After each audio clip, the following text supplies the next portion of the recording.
Hey, what's going on, nation? And welcome to my 30-day, 500 reps a day challenge. Now, with the holiday season coming, I know a lot of you guys, your schedule is going to be getting super crazy. I know mine's getting super crazy. And so if you do this workout every single morning from now until January 1st, which is when I'm going to be launching my next 12-week transformation challenge. So if you want to try that, this would be the perfect workout to get you ready for it. But even if you're doing your own routine still and you're still going to go to the gym and try to get your workouts in, if you do this quick 25 to 30 minute home workout every single day when you wake up, even if your day gets crazy later on and you can't make it to the gym, at least you got your workout in, you got a full body workout in, and you've burnt some calories and really got the blood pumping to start your day. So you're really going to enjoy this. Now, the way this routine is going to work is you're going to be performing 5 rounds. In each round, the exercises are going to change. And I actually have 2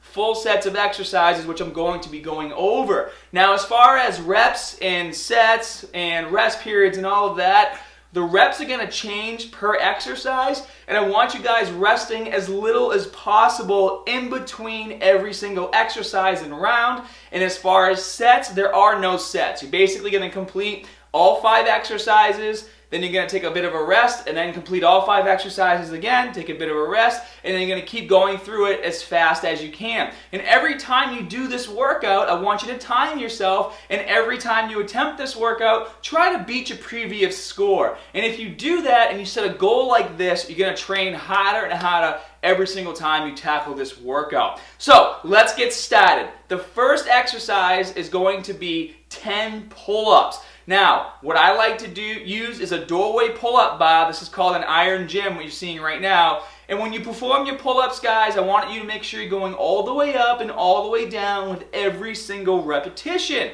Now, for those of you guys who can't do pull-ups just like this yet, there is an alternate exercise, and that's going to be jumping pull-ups. And the way jumping pull-ups work is you're going to jump off the floor, hold yourself at the top of the movement, and then slowly lower yourself down to the floor, and keep repeating this for all 10 repetitions. As soon as you finish those pull-ups, you're going to go right to the floor and do your push-ups. Now, I like to have push-up bars at home. They come in handy for a variety of exercises, and they also allow you to get a bit deeper at the bottom of the push-up. You're no longer restricted by your chest hitting the floor. So what you're going to do here is perform 10 repetitions, and if you don't have push-up bars, guys, obviously just do your regular push-ups on the floor, complete your 10 repetitions, and for those of you who have a hard time completing 10 reps, or if you start to fatigue throughout the workout, you can use another alternate, which is going to your knees and performing your push-ups like that. Just make sure if you do your push-ups on your knees, you're still keeping your core nice and tight, and you're bringing your chest all the way to the floor with every single repetition. As soon as you finish your push-ups, you're going to roll right over and perform 40 abdominal crunches.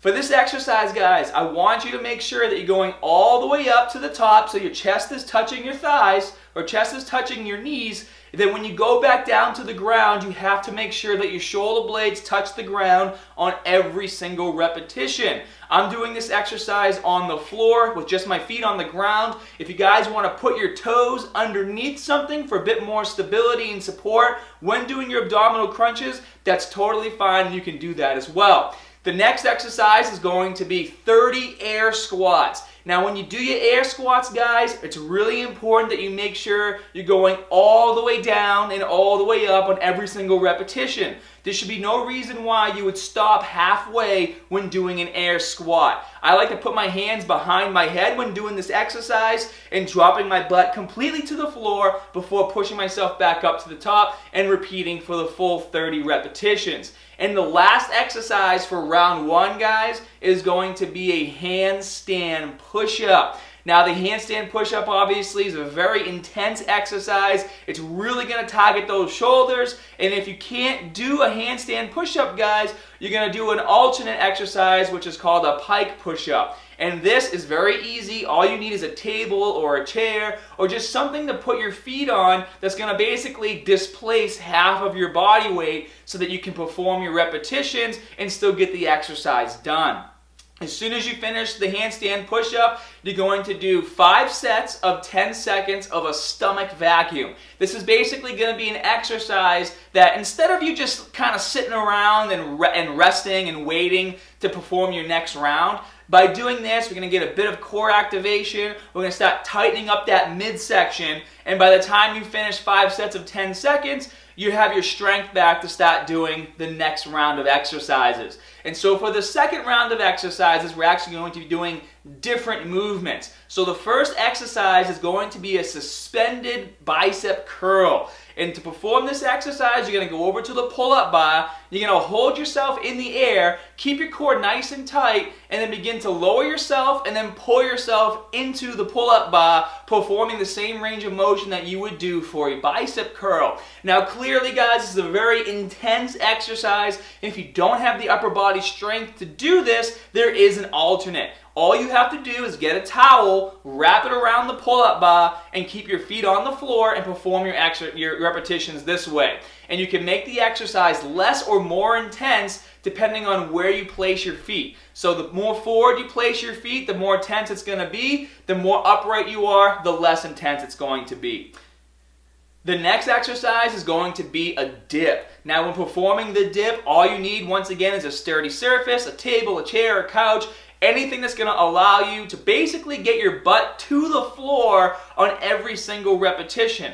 Also make sure that you guys are fully extending your arms at the top of every repetition as well. As soon as you finish the dips, you guys are going to go to the floor and you're going to start doing a plank oblique crunch. And you're going to perform 20 repetitions per side. Now to perform this movement, what you're going to do is place one elbow on the floor, keep your legs together, keep your core nice and tight. You're going to dip your hips down as low as you can and then extend them to the ceiling as high as you can. And as soon as you perform 20 repetitions on one side, you're going to switch to the other arm and then again perform 20 repetitions, really trying to target and isolate those obliques. I don't want you guys to just be swinging your hips around throughout this movement. I want you to dip low, get a nice hard contraction, and then extend your hips to the ceiling once again, keeping that nice hard contraction in your obliques. As soon as you finish the plank oblique crunch, I want you guys doing a calf raise. Now you can do the calf raise just by standing on the floor, or if you have the opportunity, go over to the edge of a staircase and perform your calves repetitions there. This is going to allow you to get more range of motion out of the exercise and a lot more engagement in your calves. So definitely use stairs if you have them available to you. And the last exercise for round 2 is going to be reverse iron cross. Really great exercise to target your rear delts, especially when you don't have a lot of things to work with at home. And the way you're going to perform this movement is you're basically going to slide your hands in towards your torso, which is going to lift your upper back off the ground. And as your back is lifting off the ground, you want to try to flex and contract all the muscles in your upper back and shoulders as hard as you can at the top. Hold that contraction for a second at the top and then lower yourself back down to the ground and complete this for 10 repetitions. As soon as you finish the reverse iron cross, you guys are going to once again do 5 sets of 10 seconds of a stomach vacuum. And then round 3 is going to be the same as round 1. Round 4 is going to be the same as round 2. And then round 5 is going to be the same exercises as round 1. And remember, in between all the rounds, you're doing the stomach vacuum for 5 sets of 10 repetitions. Home workouts like these are a really great way to get a full workout in, especially when your life starts to get really busy, whether it's family stuff or work stuff or whatever you have happening in your life. And we start our days off thinking we're going to be able to do everything we want to do, but if the end of the day comes and you haven't made it to the gym yet, you're going to go home feeling defeated, like you didn't get a good workout in. So do this every single day, every morning for the next 30 days and post those amazing transformation photos on my Facebook or in that forum post down in the info section below so I can see just how hard you guys pushed it. And remember, make sure you get ready because I got a new 12-week challenge coming this January. Be sure to give this video a thumbs up if you enjoyed the workout, and as always, more good stuff coming soon. See you guys.